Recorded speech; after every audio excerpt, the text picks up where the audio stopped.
Hey everyone, welcome to my YouTube channel. In today's video, we are going to talk about how to burn fat and build muscle.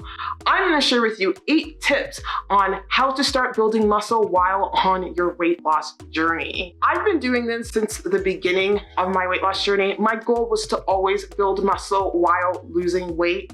Why? Because muscle increases your NEAT, it increases the amount of calories you burn, and it shapes your body beautifully. It also makes weight loss way more sustainable because once you build that muscle, it's really hard to put on lots of weight because your muscle is metabolically active. If you're new here, welcome. My name's Daniella and I'm currently on a journey to lose 100 pounds.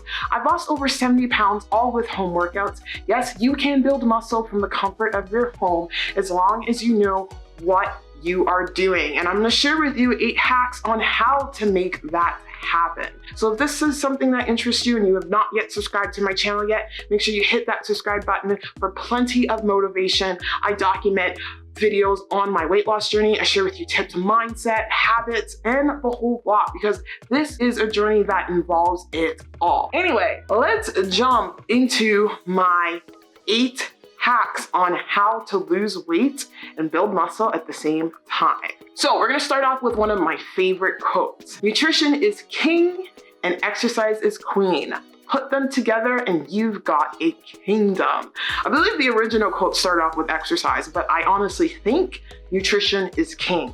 Nutrition is number 1 when you are trying to transform your body. So with that being said, the first 4 tips I will be focusing on nutrition, and the last 4 tips I have will be focusing on exercise. And make sure you hang tight until the end of the video because I'll be sharing with you bonus tips. So let's jump into tip number 1.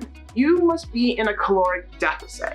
So you must have a diet or a nutrition plan that puts you in a caloric deficit. Now, calories is an individual thing. It depends on your activity level, it depends on your age, it depends on your gender. So I do have videos in the past on how to calculate your calories. I'll link that up below. But basically, you want to find your maintenance calories and then subtract 500 to lose 1 pound a week or to subtract 1,000 to lose 2 pounds a week. Tip number 2. Macros. Macros matter. Macros are so important if you want to build muscle while you are on your weight loss journey. And we're going to go through all 3 macros very quickly. Number 1, protein. You need to ensure that protein is your highest percentage of macros at the end of the day. You want to aim to consume 0.8 grams to 1.0 grams of protein per pound of body weight. For me, I'm 210 pounds. So this means I want to consume in a range of 186 grams of protein per day to 210 grams of protein. Now, this isn't always possible. Some days you might eat a little less. So on the days you eat less, just make sure you're not going under 0.5 grams of protein per pound of body weight. Obviously, the more protein, the better on the scale. You don't need to eat copious amounts of proteins like 2 pounds. 1 gram per body weight will work, maybe 1.2 for some people. But the moral of the story is make sure you get in that protein. And to figure out your number, you simply just multiply 0.8 by your body weight, or 0.9 or 1 to get your protein intake for the day. Carbs. Carbs are very important on this journey. Why? Because carbs are protein sparing. They allow your body to get glucose as an energy source as opposed to breaking down muscle tissue. So you want to include carbs on your journey to building muscle while losing weight. For me, I personally think the best method is carb cycling. I've been experimenting with it in the last 2 weeks and I've been finding very great results. So basically what I'm doing right now is I'm going 4 days of low carb and 3 days of moderate to higher carb. I will probably have a future video on how to carb cycle later on, but right now I'm experimenting with it and I want to share with you how that is going. Next, we are going to talk about fats. Fats are crucial. I've tried to aim to consume the recommended amount of fat for my age and gender. That is what I would recommend to you, is just find the standard amount of fat. You can go a little lower because fat is high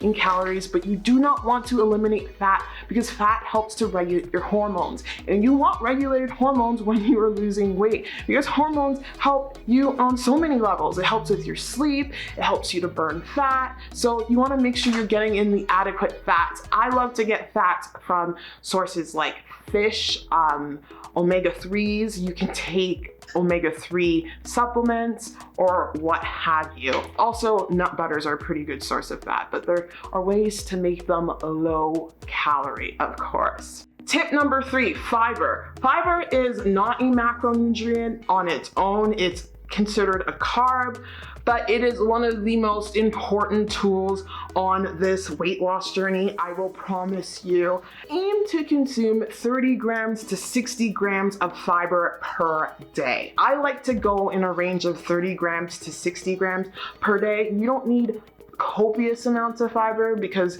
it does slow down digestion and it can make some people, feel a bit heavy prior to a workout, but as long as you're including fiber in your diet, doesn't matter where, it will help you.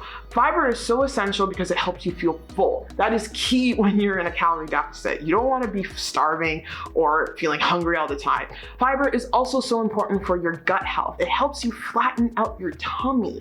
So who doesn't want more fiber in their diets? And where we get our sources for fiber are mainly from fruits and vegetables. You can also get fiber from high fiber grains, like I eat and consume Big Little bread. I love it. It's high in fiber.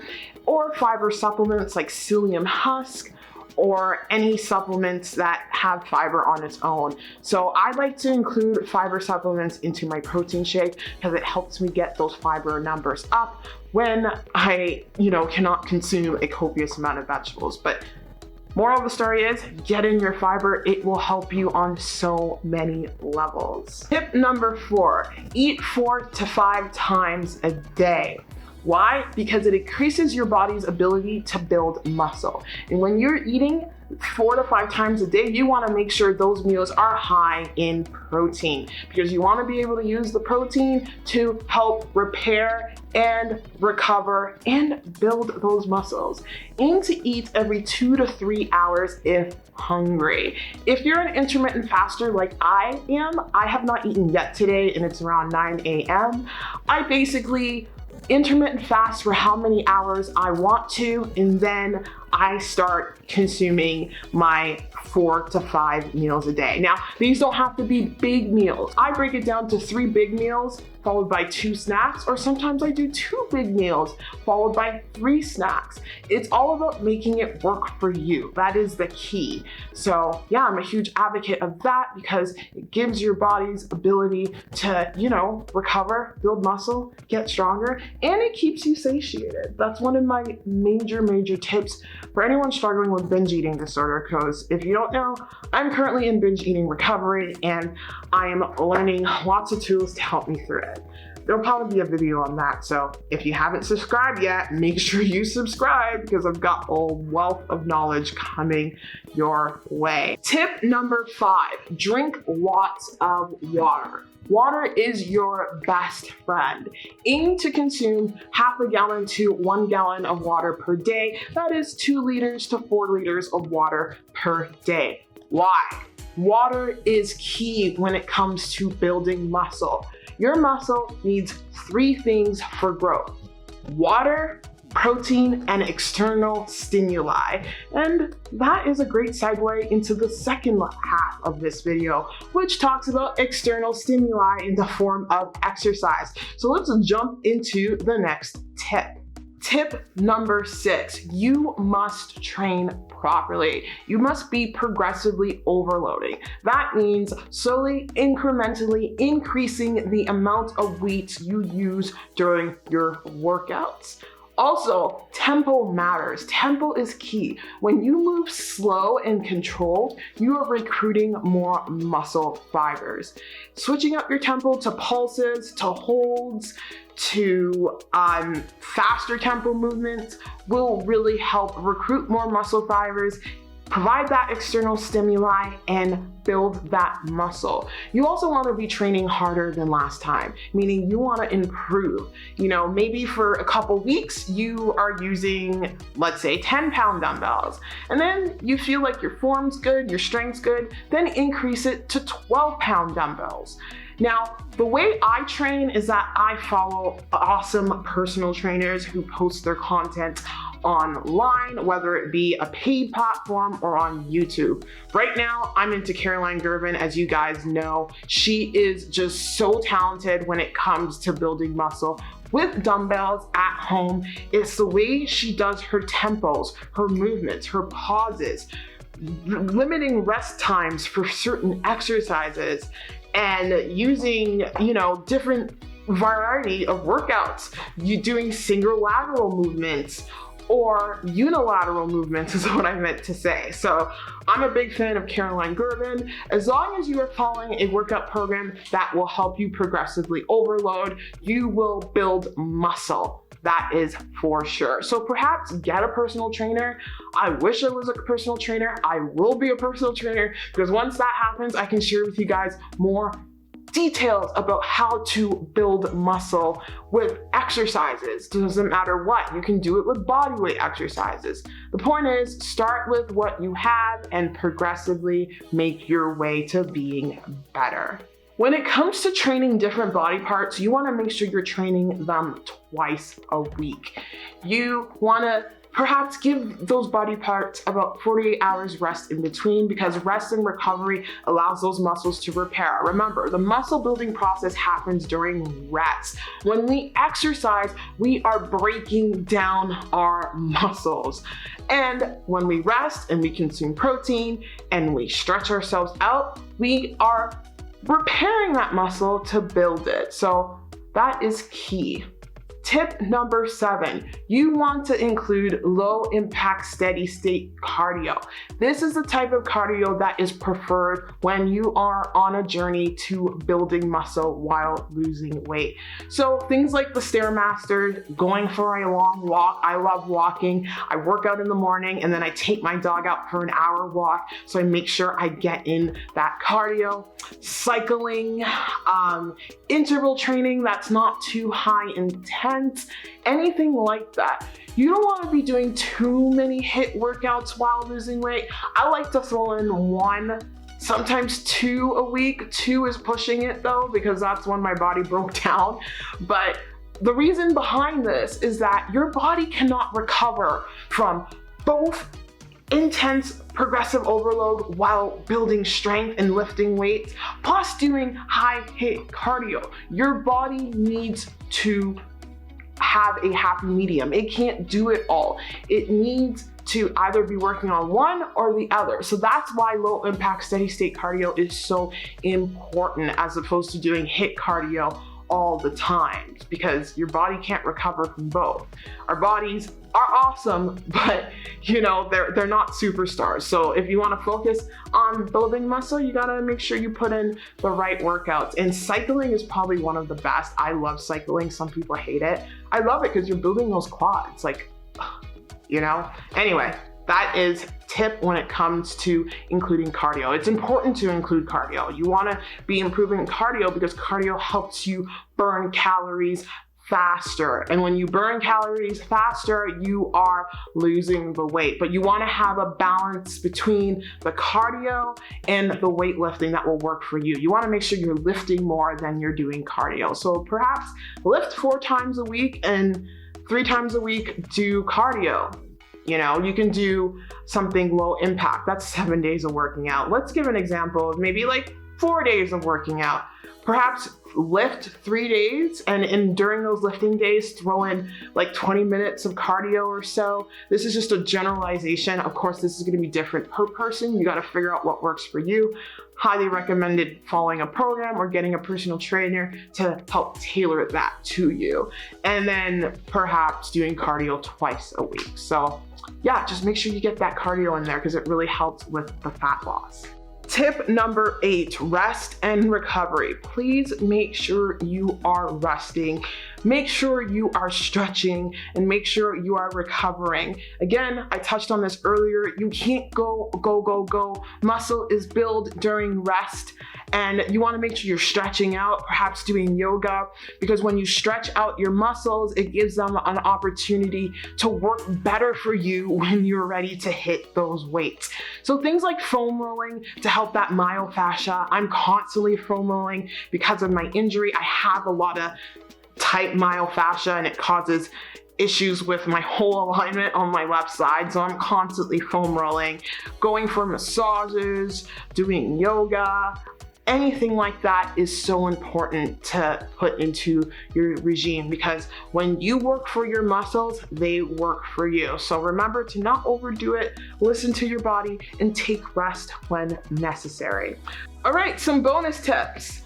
Make sure you're getting adequate sleep. That kind of falls in line with my last tip because sleep is important. Sleep regulates your hormones. When you don't get enough sleep, you're most likely not going to stick to your nutritional plan. And that's what happened to me this week. I've been dealing with insomnia and stresses. So I haven't been getting the greatest sleep and it has caused me to relapse and binging, but it is okay. I'm recognizing it, I'm coming over it, and I'm getting the rest I can. Also, if you're going through anything with mental health or struggling with binge eating or what have you, make sure you're getting professional help for that because if your mind isn't right, nothing will get right. This weight loss journey truly starts and begins with the mind. If you don't have the right mindset and if you do not have the right attitude, you will not succeed. If you're looking at results instead of looking at the processes needing to get to those results, then you're gonna find yourself in a very frustrating situation because, you'll exercise, you'll do this for a week, and then you'll hop on the scale and you won't see a change. It's not about that. You have to focus on the process. Fixate on the process and then the result will come. And you have to remember, muscle weighs more than fat. So the scale isn't going to drop as quickly as if you were just, focusing on cardio. It's going to take time, but that is where I highly recommend that you take those inches, you take those pictures, look in the mirror, look at the changes that are happening, the changes in your strength, the changes in your physique. That is motivating, and keep going because if you stop, then you'll never succeed. It's going to be tough, but it can be done. And I honestly prefer this method to losing weight because I love it. I love how I look, and I cannot wait to further take my physique to another level. Supplements. Taking supplements like protein powder, sleep aids, or anything energy boosters like pre-workouts or caffeine will help you out on this journey. They're not necessary, but they are helpful. I personally just use caffeine. I don't have a pre-workout right now because I use too much pre-workout and it's caused me heart palpitations, but I will return to pre-workouts. For those of you who do have pre-workouts, it's not necessary to do it every single day. Just do it on days you need it, like let's say leg day. Leg day is intense because your legs have the largest muscles in your body. So, if you're feeling tired, take a supplement to help you perform better in the gym. Also, protein powder is the other thing I'm taking. I'm big on Premier Protein right now. Walmart has run out of my strawberry and cream, so I'm a bit So I'm having the vanilla one from Costco. I love Premier Protein. It's quick, it's effective, just hunker it down. I've got Rule 1 casein protein, and I also have whey protein. Casein protein basically breaks down slower, it keeps you full longer, and whey protein is used by your body immediately. Another bonus tip, it's okay to throw in a few maintenance calories days. I think it is important, especially when you're on the journey to building muscle while losing weight, to throw in maintenance days, because oh my gosh, there's some days like after doing, like this week, I had a crazy workout with Caroline Girvan. I was so sore. It was definitely those Bulgarian lunges workout, and my appetite just went through the roof. So instead of, over consuming, I just told myself, hey, you know what? This needs to be a maintenance day. So that I did. I had maintenance calories, and it's okay to throw that in there because it's great to have a break. Being in a calorie deficit for so long can be very draining. So you want to make sure you balance it out in a healthy way. So let me know in the comments below, did you enjoy this video? Is there anything I missed for those of you who have knowledge out there? Also, what other topics would you like me to cover in the future? Be noted, I will be covering how to calculate or how to track calories during your weight loss journey. I will show you how to do that properly in the next how-to video, I guess. And I really hope this video provides you with value. If it did, make sure you smash that like button. And if you're new here, hit that subscribe button, because I'm currently on a journey to basically inspiring others while inspiring myself. And it's just not about losing weight. It's about transforming in mind, body, and soul. And I will see you in the next video. Bye.